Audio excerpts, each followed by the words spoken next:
امام بخاری و مسلم نے حضرت انس رضی اللہ تعالی عنہ سے روایت کیا ہے کہ رسول اللہ صلی اللہ علیہ وسلم نے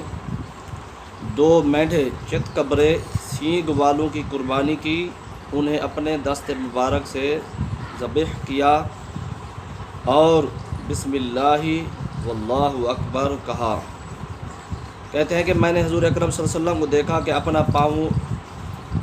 ان کے پہلو پر رکھا اور بسم اللہ واللہ اکبر کہا۔ تو اس حدیث سے پتہ چلتا ہے کہ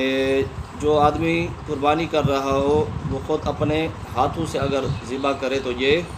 بہتر ہے، کیونکہ حضور اکرم صلی اللہ علیہ وسلم نے بھی اپنے ہاتھوں سے اپنے مینڈھے جس کی قربانی فرما رہے تھے اس کو ذبح کیا،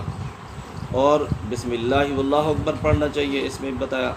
دوسری بات یہ ہے کہ جانور کے پہلو پر جب اس کو ذبح کرنے کے لیے لٹائیں تو اس کے پہلو پر پاؤں رکھنا، یہ اس حدیث سے یہ بھی ثابت ہو رہا ہے کہ جو آدمی ذبح کر رہا ہو جانور کو تو وہ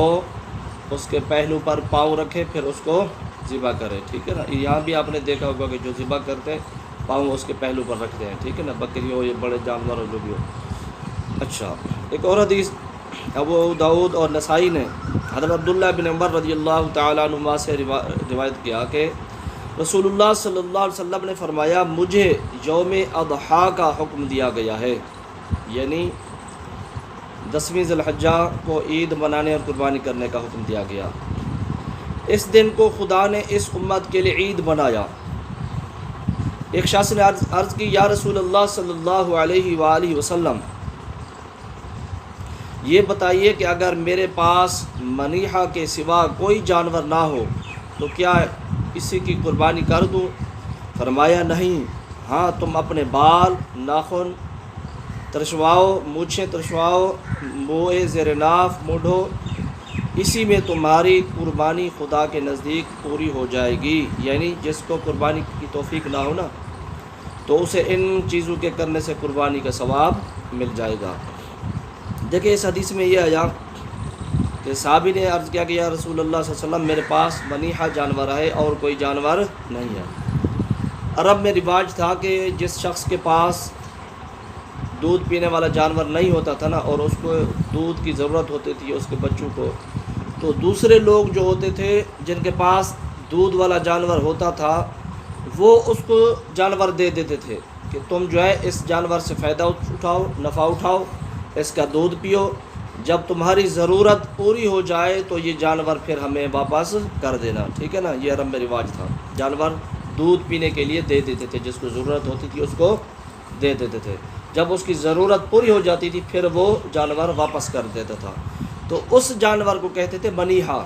ٹھیک ہے نا۔ تو صحابی نے عرض کی یا رسول اللہ صلی اللہ علیہ وسلم میرے پاس وہ منیحہ جانور ہے اور کوئی ہے ہی نہیں، کیا میں اسی کو ذبح کر دوں قربانی میں؟ تو حضور اکرم صلی اللہ علیہ وآلہ وسلم نے فرمایا نہیں، اس جانور کو ذبح نہ کرو، کیونکہ ایک تو وہ جانور یہ ہے کہ دودھ والا ہوتا ہے، دوسرا یہ ہے کہ اس کو واپس کرنا ہوتا ہے، وہ تو دودھ پینے کے لیے دیتا ہے نا، جو بھی دیتا ہے دودھ پینے کے بعد پھر واپس کرنا ہوتا ہے وہ جانور، اس لیے نبی پاک صلی اللہ علیہ وآلہ وسلم نے فرمایا اس جانور کو ذبح نہیں کرو قربانی میں۔ ہاں تم ایسا کرو، اپنے بال ناخن اور مونچھیں اور موئے زیر ناف ان کو صاف کر لو قربانی کے دن، 10ویں کے دن، اس سے کیا ہوگا کہ قربانی کا ثواب تمہیں مل جائے گا۔ سمجھ آ گئی آپ کو؟ تو جس کو قربانی کرنے کی طاقت نہ ہو تو وہ جو ہے نا یہ جب قربانی کا دن ہو تو یہ بال کٹوا لے، ناخن کٹوا لے، اس دن پہلے نہ کٹوائے، اور مونچھیں وغیرہ یہ جو کٹوا لے، موئے زیر ناف صاف کر لے، تو اس سے کیا ہوگا اس کو قربانی کا ثواب مل جائے گا، جس کے پاس قربانی کرنے کی استطاعت نہ ہو، ٹھیک ہے نا۔ لیکن اس کا مطلب یہ نہیں ہے کہ جس کے پاس پیسے ہوں قربانی کرنے کے، صاحب استطاعت ہو، وہ بھی جو ہے یہ سارے اعمال کر لے اور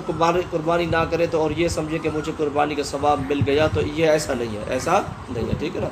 قربانی کا ثواب اس کو نہیں ملے گا، اس پر قربانی کرنا لازم ہوگی، قربانی کرنا اس کے اوپر لازم ہوگی۔ یہ نہیں ہے کہ وہ یہ سارے اعمال کر لے اور وہ یہ سمجھے کہ قربانی کا ثواب مجھے مل گیا لہٰذا اب مجھے قربانی کے لیے جانور لینے کی ضرورت نہیں ہے، تو ایسا نہیں ہے۔ یہ اس شخص کے لیے ہے جس کو قربانی کرنے کی استطاعت نہ ہو، طاقت نہ رکھتا ہو، تو یہ اعمال کرے گا تو اس کو قربانی کرنے کا ثواب مل جائے گا، ٹھیک ہے نا۔ جو غنی ہوگا، مالدار ہوگا، وہ ایسا نہیں کر سکتا ہے کہ وہ جانور ذبح نہ کرے اور یہ اعمال کر لے اور یہ سمجھے کہ مجھے قربانی کا ثواب مل گیا، لہٰذا اب مجھے قربانی کرنے کی ضرورت نہیں ہے، تو ایسا نہیں ہے، ٹھیک ہے۔